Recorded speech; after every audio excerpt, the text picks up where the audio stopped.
Hey everybody, I need you to do me a favor. Head over to the ESPN app and click on the Listen tab and download my podcast, Be Honest. This week, I'm talking about no more slander. We can no longer slander LeBron James. Thanks so much.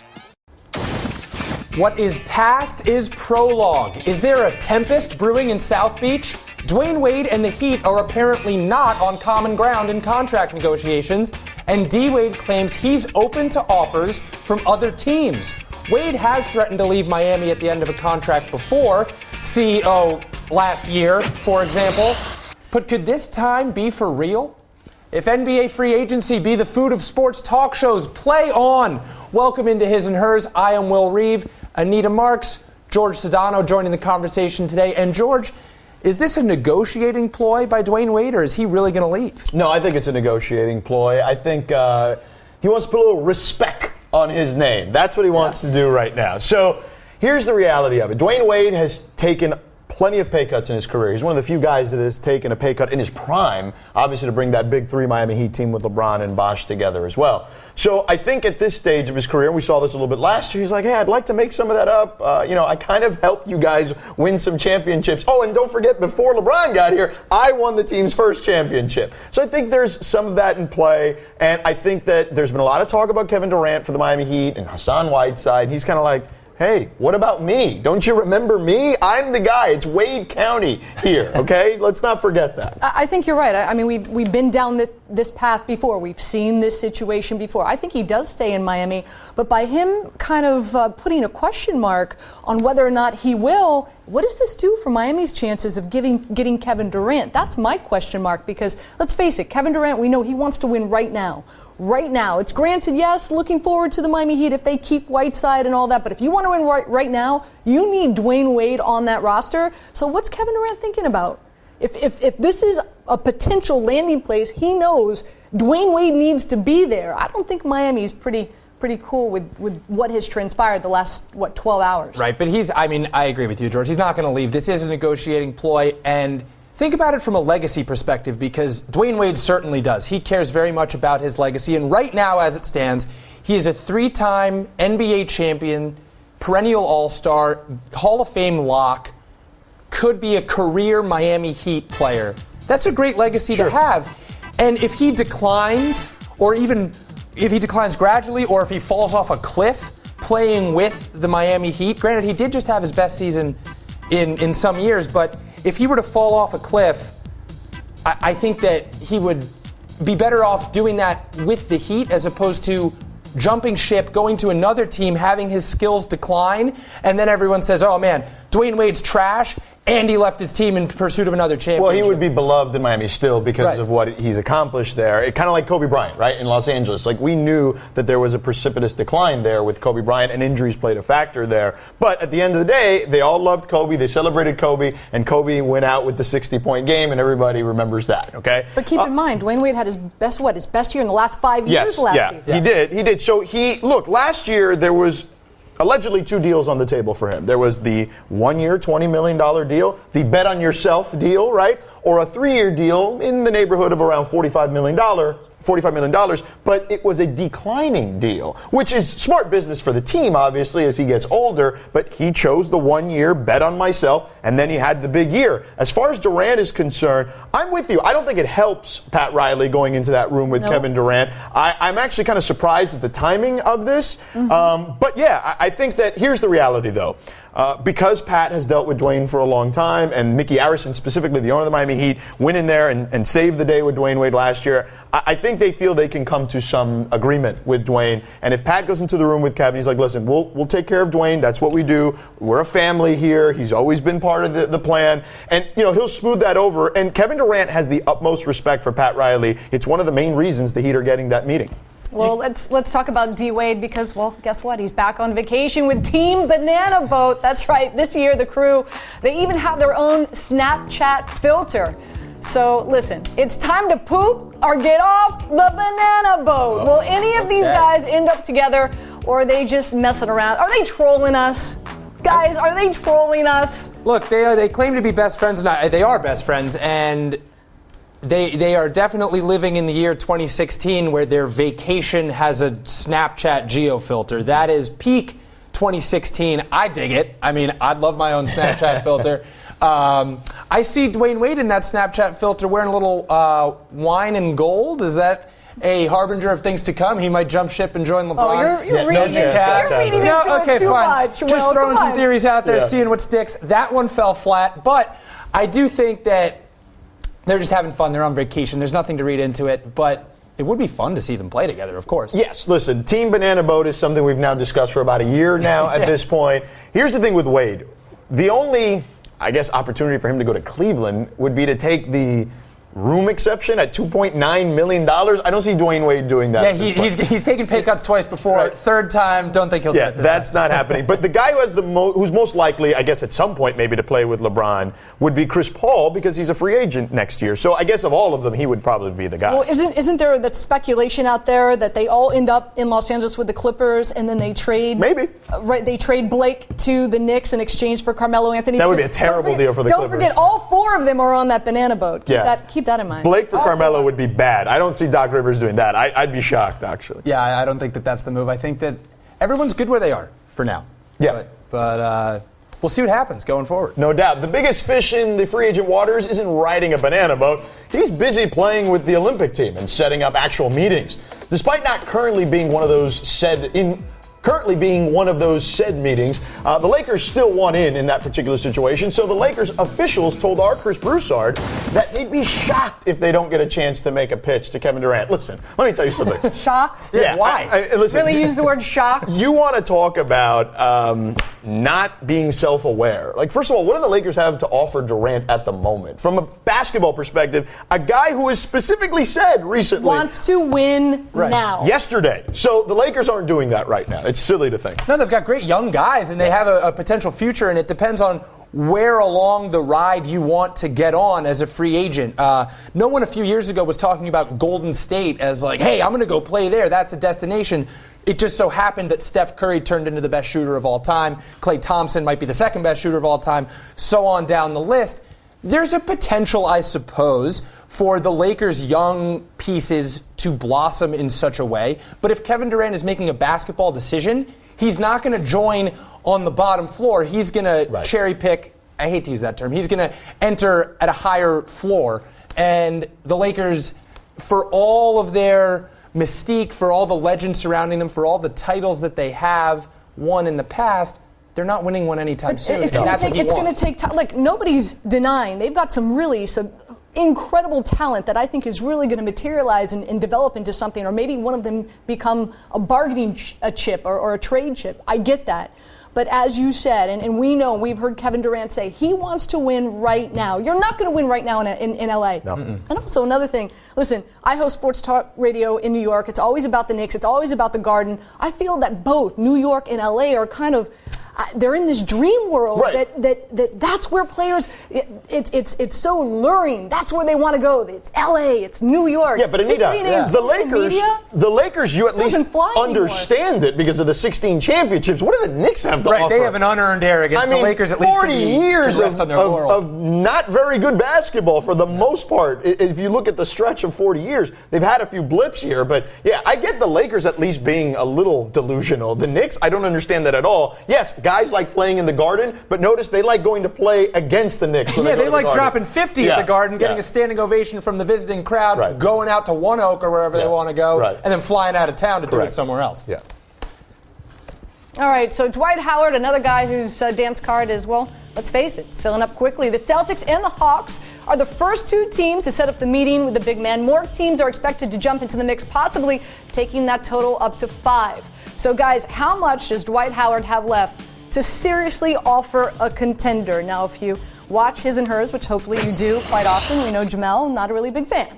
No. But curious, what do you guys think about D. Howard? I'm not a Dwight Howard fan. I thought that his act was fun and entertaining earlier in his career when he was producing at an elite level on both ends of the floor. Now that he's over the hill and, might I say, kind of trash, I don't think that over the hill and trash. Although, I mean, look, he is... I know you're dying to jump in here. He is one of the only players, 8 players in NBA history to average a double-double in the first 12 seasons of his career. He's had a 12-year career so far. The other names, Wilt Chamberlain, Tim Duncan, Shaquille O'Neal, the only players who have done it more seasons in a row. So he's in elite company. I just don't think that he's going to be that player. He is no longer the centerpiece of any team he goes to, and any team thinking he is misguided. I don't think he's the one on a championship team anymore. We saw that. In 2009, he was that guy. The Orlando Magic didn't win, and the Lakers won that championship. I'll say this, though. I do think Dwight has gotten a little bit of a bad rap. And if we look back at the last 2 years not this particular season, but the 2 previous seasons in Houston when they went to the playoffs, you can make the case that Dwight was their best player potentially in that postseason, or in those 2 postseasons against Portland and maybe even against the Clippers, even though James Harden was excellent in that series as well. So this year, though, he went from being the second option to being the 4th, the 5th, hell, sometimes the 6th. So right. I could understand where he'd be like, why am I going to go all out on defense when I'm not getting the ball? It's not being reciprocated on offense. I don't see anyone else also going out all out on defense either, and doing the little things that make him Dwight Howard. Right. He's so physically talented. He's going to get his double-double every night whenever he applies himself. There's no way that you can deny him on both ends of the floor. If he gives even a minimal effort, it's going to be better than whatever the opposition is throwing out there. So I understand the interest from other teams saying, hey, man, we've got a once, if not future, game-changing center that we could sign. But is he worth all the extra stuff that comes with him? Because he does bring a ton of baggage. This is what's interesting. He said that he knows that this is his last deal. Yes. And he's looking, he wants the money. What did he turn down? 23.2 option from Houston? Okay, now if it's because his heart is, I want to go back home to Atlanta, okay, I understand that. I mean, we saw how important it was for LeBron to win in Cleveland. But a few things here. I know Atlanta, not great in rebounding. I want to say they ranked 28th. That's something I think defensively he can really contribute to a team. But offensively, man, the dude runs like a 6'2", 40. I mean, and you've seen Atlanta's offense. They are up and down the court. I'm a little perplexed. How would he fit into that offense? I don't know how he fits there either, but he does help them in some ways. I do think Boston is probably the best fit for him because I feel like Brad Stevens is one of the best coaches in the NBA, and they'll find a way to get him the ball in good spots. Dwight, look, we're in an era where there's not a lot of great centers that have post moves. And Dwight has rudimentary skills down there. But I would say that there are a lot of guys in this league that don't even have rudimentary skills at that position anymore. So he does provide something. He's still excellent on the pick and roll when he decides that that's what he wants to do. There are some skills there for Dwight offensively. It's not some of the guys we're used to seeing from the 80s, 90s, and the aughts. It's not that. But I think Dwight still has a skill set that can help a team. And if he's in the East, for example, Boston or Atlanta, I think those teams could be in the conference championship. Well, is he worth the money? I guess we'll find out. Harrison Barnes, he bet on himself this past season. He declined a $64 million extension from the Warriors. What? And then he disappeared when it mattered most in the NBA Finals. But still, some team somewhere is going to pay the man this offseason. And could that team be the 76ers? Philly is reportedly aggressively pursuing Barnes with a plan to offer him, get this, a max deal in excess of $90 million. Guys, what are the Sixers doing? Yeah, I don't get that at all. Look, he is a nice complimentary piece on a team, and yeah, I don't understand this one at all. He's not, I know he was a lottery pick. I know there was a lot of, expectations on him coming in, but he's not that guy. Like, we've seen him. Is he still a growing player? Sure. I mean, he's not old, but I don't know how much more he can ascend at this point. He's a guy that can shoot the three, can play defense. He can put the ball on the floor a little bit, but he's not an extraordinary player. But here's the thing. We're going to see a lot of these contracts because teams need to hit a floor of $85 million. They need to spend that money. How about this? He doesn't distribute. He doesn't attack the glass. You said he shoots the three. Yes, he's 37%.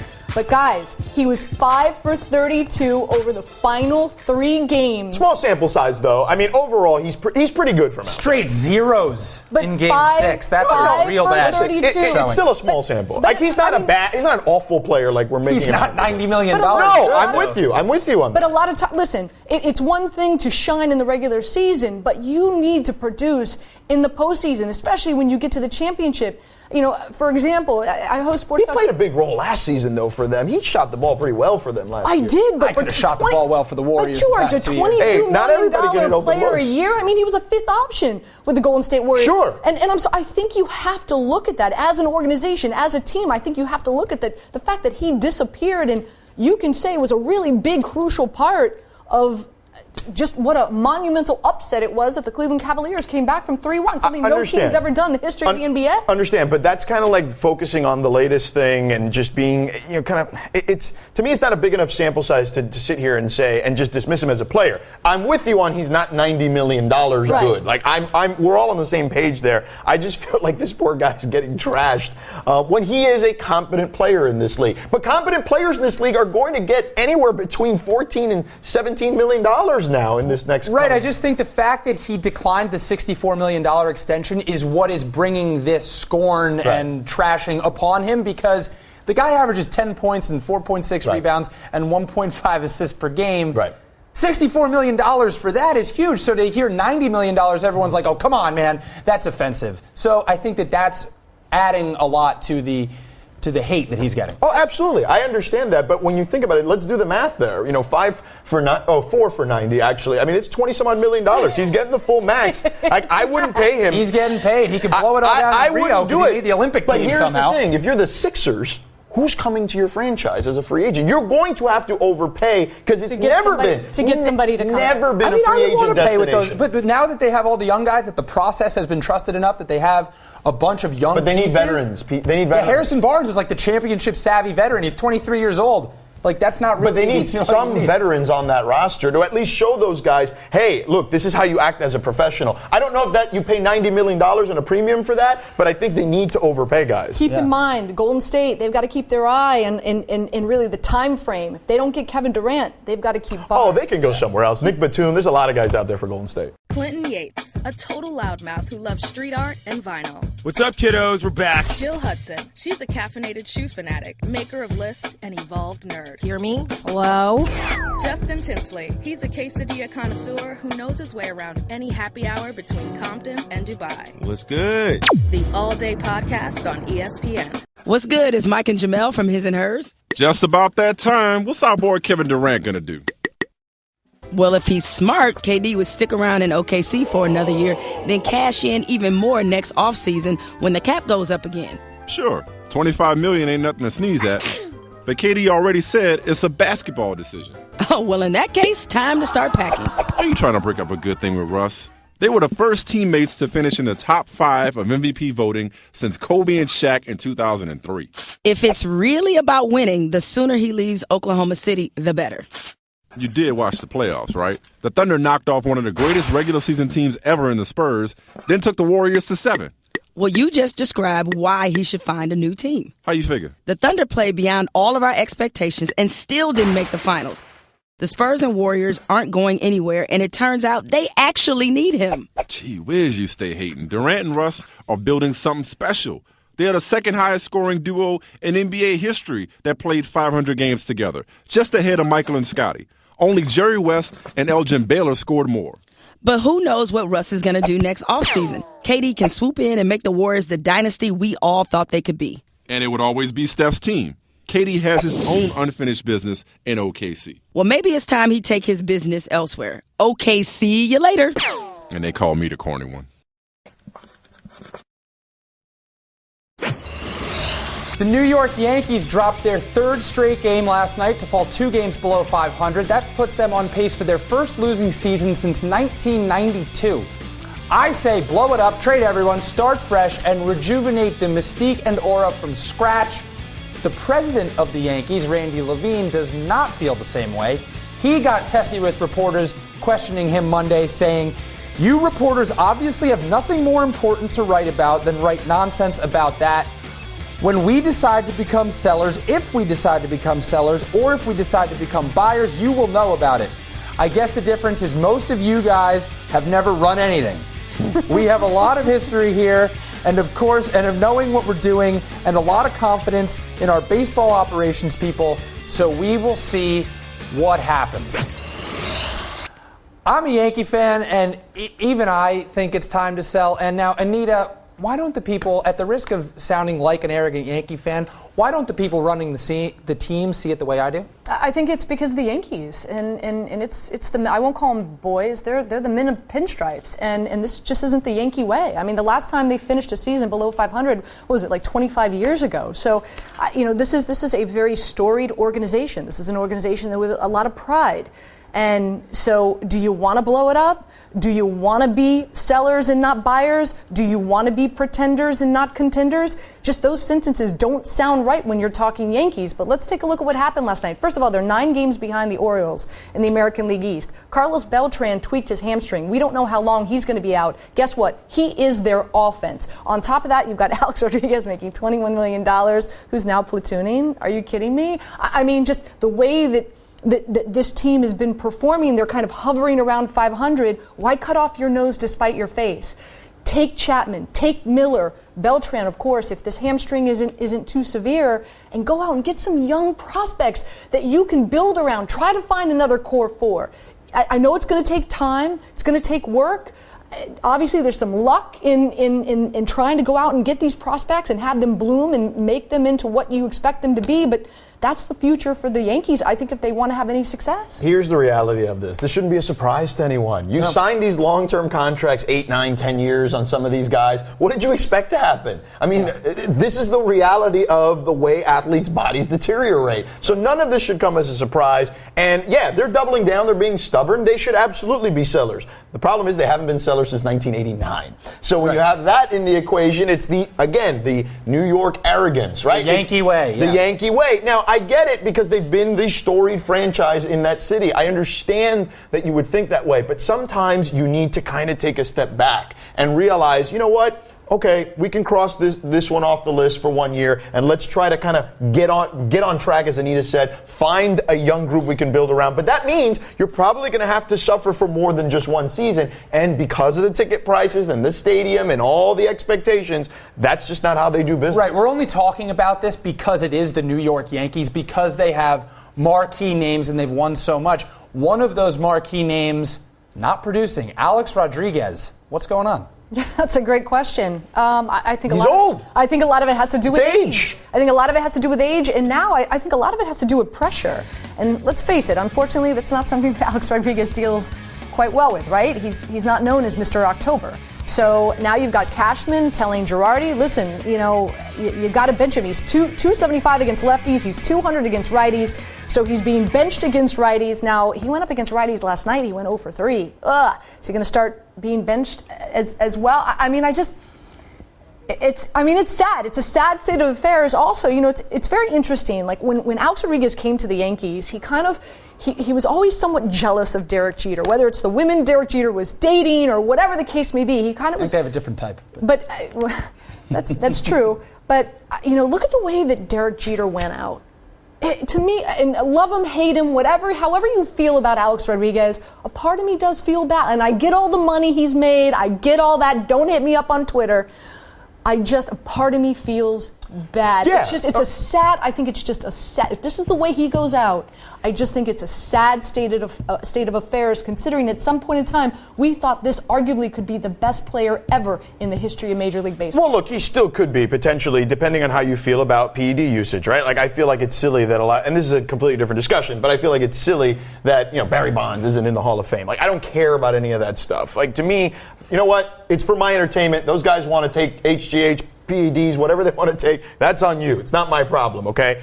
With that said, I do feel bad for Alex Rodriguez. And when I said he's old, part of being old is dealing with nagging injuries. He's got the hamstring thing. He was out for, a couple of weeks. And it's just really hard when you're not getting those at-bats. When you're the DH, you need to be in there seeing pitches. And, then you're dealing with an injury. How much is that hurting him when he's trying to swing? Just his whole approach seems off. I think all of that just kind of comes together with the fact that age catches up with everyone. Father Time is undefeated. An inauspicious end possibly looming for A-Rod and the Yankees as we know them. But because he's such a great hitter, and he's always going to be that, we saw that last year even at an accelerated age, could he turn it around? Yeah, I think he's still capable of turning it around, even though Father Time is undefeated. Not always, but more times than not, it ends bad. There's very few John Elways in sports. Hey, everybody, I need you to do me a favor. Head over to the ESPN app and click on the Listen tab and download my podcast, Be Honest. This week, I'm talking about no more slander. We can no longer slander LeBron James. Thanks so much. Lenny Dykstra won the 1986 World Series with the Mets, hitting 2 home runs against the Red Sox. Dykstra was a 3-time All-Star, playing 12 Major League seasons with the Mets and the Phillies. The new book for Lenny Dykstra, House of Nails. It's out now, a book Stephen King calls one of the best sports autobiographies he's ever read. Wow. And Lenny is in studio with us. Thank you for joining us. Great to be here. Yeah, why write the book? What was the reason behind it? The time. It was time. Meaning I have a story that is a roller coaster ride that is almost like impossible to put together, but it's real. And plus, I needed to write the book to kind of help myself heal a little bit. You know, I mean, a lot of things happened. I made a lot of money and lost a lot of money. Ended up in this federal government put me in their hotel for a few years, you know, and so I did a little, you know, again, I wanted to get the record straight and also wanted to let my family know that I wasn't too proud of what I did, but again, it's real, it's raw, and again, it's the truth. Everything in the book is all the things people think or don't think, and so I tell it just like it is, and so I'm really proud of it. I'm really proud of the book. You mentioned that the federal government put you in their hotel. That is prison. Yeah. What comes to your mind when you think of your time in prison? That's a great question, because, well, actually, I didn't know what to do. I was in like a cage, and cause I never had a book in my life, you know. I mean, I thought it would hurt my eyes. But no, actually, Billy Bean, my roommate, used to read all the time. And I told him, like, dude, what are you doing? Like, you know, it's bad for your eyes. And so you read and think. And so what I did is I got to reflect a lot on, like, you know, me as a person, what happened, why it happened. And, you know, I kind of like, money became kind of my drug. And it's kind of like in baseball, as soon as you think you got it figured out, the baseball gods come down on you and bring you back to reality. So in my life, I was kind of just, you know, running over people, and the life gods came and got me, and they took me way, way down. So, but I'm out, and I'm good. 3 years in probation. Ready to do the third chapter. All right, let's talk about the crew you rolled with in Los Angeles. Jack Nicholson and Charlie Sheen, out of all the celebrities to hang out with and party with, why those two? Well, I didn't party with Charlie. I stopped him from partying. Jack Nicholson, he takes cool to a new level. I mean, I actually brought him to Dodger games. Used to come and bring him on the field and watch batting practice. So that's just a couple of them. But you know, it's Hollywood, man. You know, it's all about entertainment. You called out a lot of your teammates, it seems like, in this book. What do you mean? Like Mookie Wilson, I guess there was an excerpt about him. Called him out. Yeah. I said how good he was a great teammate. What did I call out? Well, I mean, it talks about a bad breath. I mean, it's just like kind of a funny thing to talk about. I didn't know that was calling somebody. Well, you did call out your manager, Davey Johnson. Yeah, absolutely. Yeah. For a good reason. But I wouldn't want anyone saying I had bad breath. I mean, it's like... I mean, he wants to keep that on the low, man. You know? I mean, you know, the Mookster is awesome, you know. He's great. But yeah, no, I did call out Davey Johnson for good reason. What were those reasons? Well, it's simple. I mean, he's hired by the New York Mets, meaning he's the president to make the right decision at the right time. And if you look at 1988 in Game 4, when we're going to go up three games to 1 against the Dodgers, which pretty much ends it, him not going to Randy Myers set off a chain reaction of an 11-year drought. And again, it's because that was his job to make the right move, and he didn't. And you can point right to that, right there, and dismantled the whole organization there. really, one last question for you before we let you go. I'm curious, when you look back on your career, I know a lot of times you think about what was. Do you spend more time thinking about the win with the Mets, or do you spend more time thinking about the loss, the World Series loss to the Blue Jays? Well, obviously, that's my life. So I was on the field to win a World Series, and I was on the field to lose a World Series. But obviously the win, I mean, winning in New York is, I mean, there's nothing better. I mean, having it was an honor and a privilege to play in New York and in Philadelphia, the two best sports towns in the country, you know. So anyways, yeah, the book's great. I think if people want to read something that's going to tell them how it works on the inside part of the game and then how kind of not to live life, then pick this book. You're going to like it. It's a good book. Being like a mentor of sorts to people. It'll help people. It'll help people. They'll laugh, they'll cry, they'll be mad, they'll be happy, but at the end of the day, they'll be entertained, and that's what we need more in this world. People forget about this thing called happiness. Like, why do we get up every day? We're supposed to have something to look forward to. So anyways, the book will do that. We are live at MetLife, the training facility, of course. This is Eli's first day. Oh, we gotta go. Look at Eli's little security man. We gotta go to the bus. Are you kidding me? Joining us now is Annie Apple, mother of the Giants' first-round draft pick, Eli Apple, and which is going to be interesting in the locker room. Eli, and then both of them are going to turn around. I know. I call him White Eli and Black Eli. So. Well, you can call him White and Black Eli. I can't do that. Yes, you can. And also say a White Eli, Black Eli. You can say, I give you permission to call him Black Eli. Okay. We have this documented. Writing that down. We have this documented. People will be all right. And also, you're going to be a contributor on Sunday NFL Countdown, which is going to be awesome. I'm excited. But first, share that. Come on. Take us to that video. How cool was it to take your son to work for the first time? It was really awesome. And, as a family, we've always tried to be there for each other, especially important moments. And we've shared together. And plus, so it was, my husband, my daughter, our dogs would have come, but they had prior engagements. They couldn't make it. So we all drove there. And it was just, we were going to really just to meet everyone in the organization because we were so excited.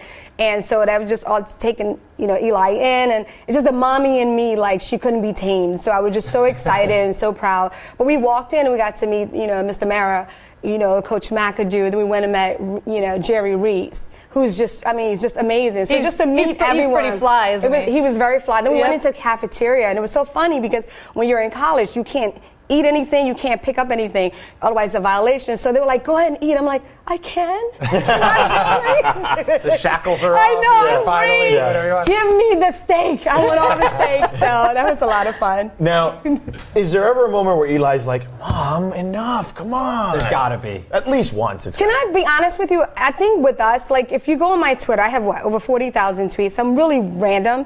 And I think Eli appreciates, with all my kids, just be yourself. And he knows I'm just being me. He knows as a family, we've really tried to share, all those important firsts and all those important moments. So he's very supportive. I think I have boundaries, like I tell people all the time, he came from Ohio State. So he's not from some small school where, no one knows who you are. And we won a national title, the first one. Go Bucks.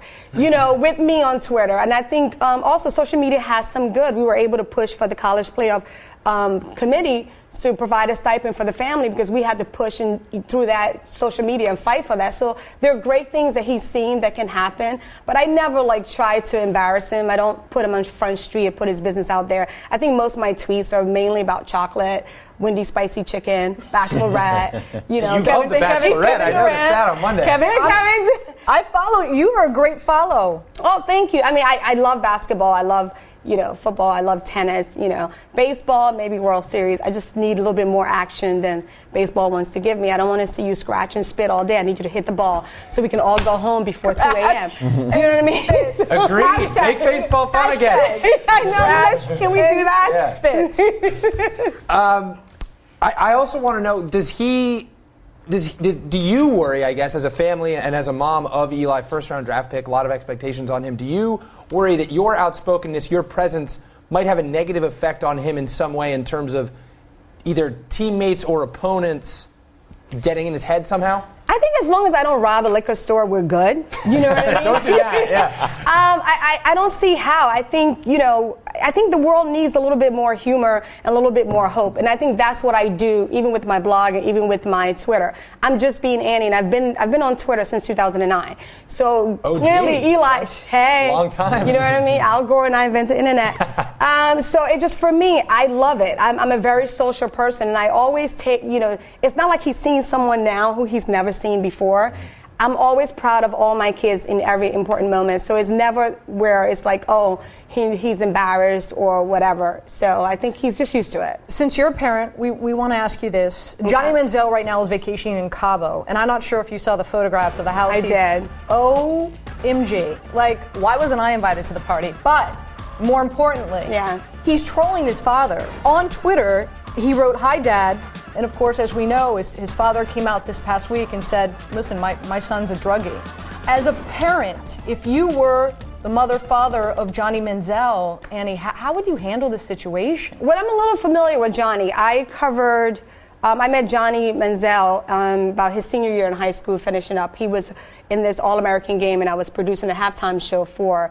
And I met him, Marcus Mariota, because, Johnny was, originally committed to Oregon, then he switched, and then Marcus went to Oregon. So I got to know those guys over the week, and when I first met Johnny, he seemed like a really great kid. He loved football.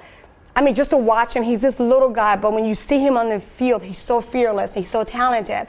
I think it's sad to see the disease of addiction just really taking a toll on him.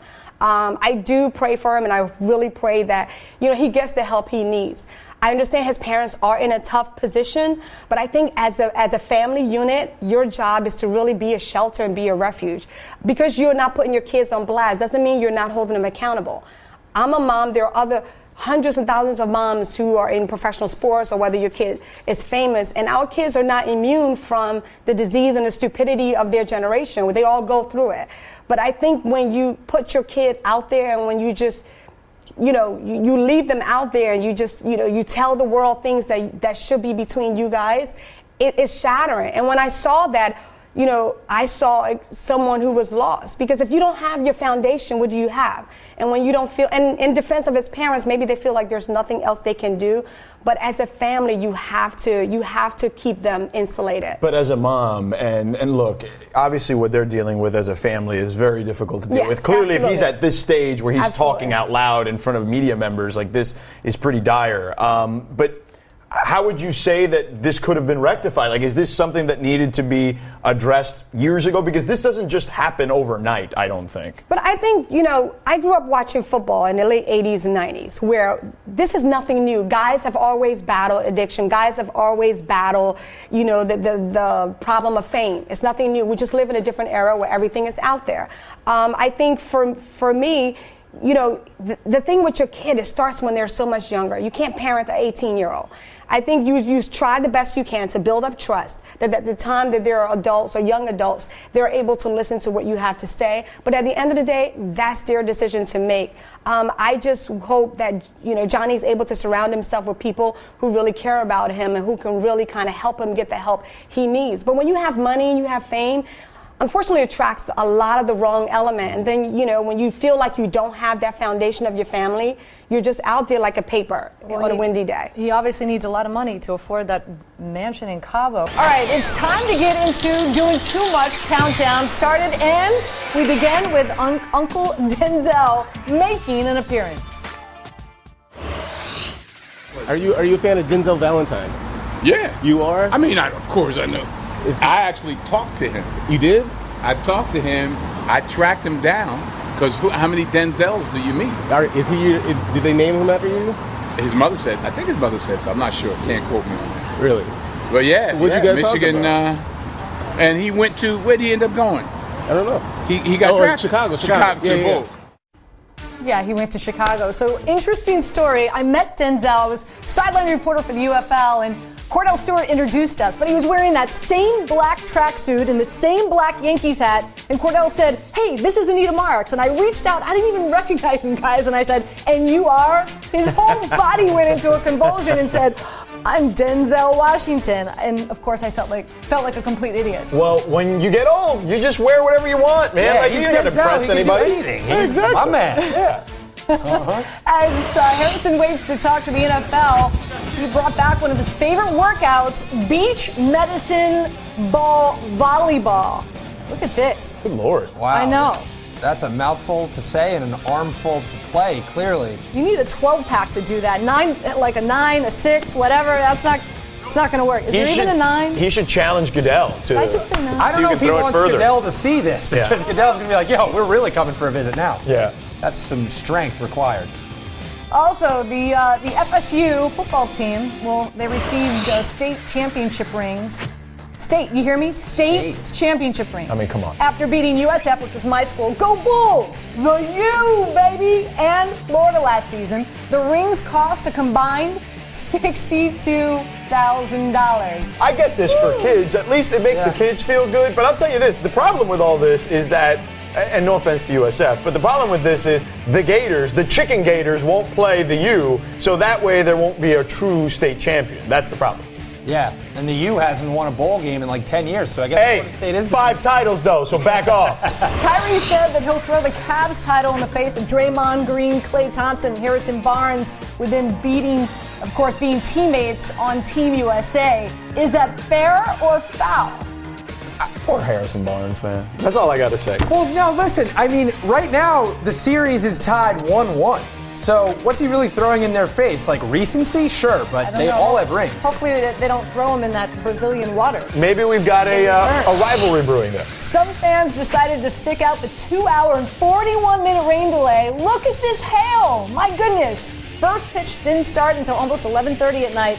And after all that, you watch the Rockies lose to the Blue Jays. Guys, would you have stuck around? Well, look, you don't really have a choice, because what are you going to do? Get in your car and drive home? No thanks. I guess you stay and drink all the Coors they have, and then after that, you just hope that it stops. Hell no. Go somewhere else. There's probably somewhere else you can go watch the game and have those Coors Light. Watch the game. They're playing in the middle of the apocalypse. Exactly. Just go somewhere. Go somewhere. Be more social. There's nobody there. Dude. You're worried about getting hit and hurt Rocky by the Mountain hail. That's really bad. Some serious hail. Have a great day, everybody. Thanks, guys.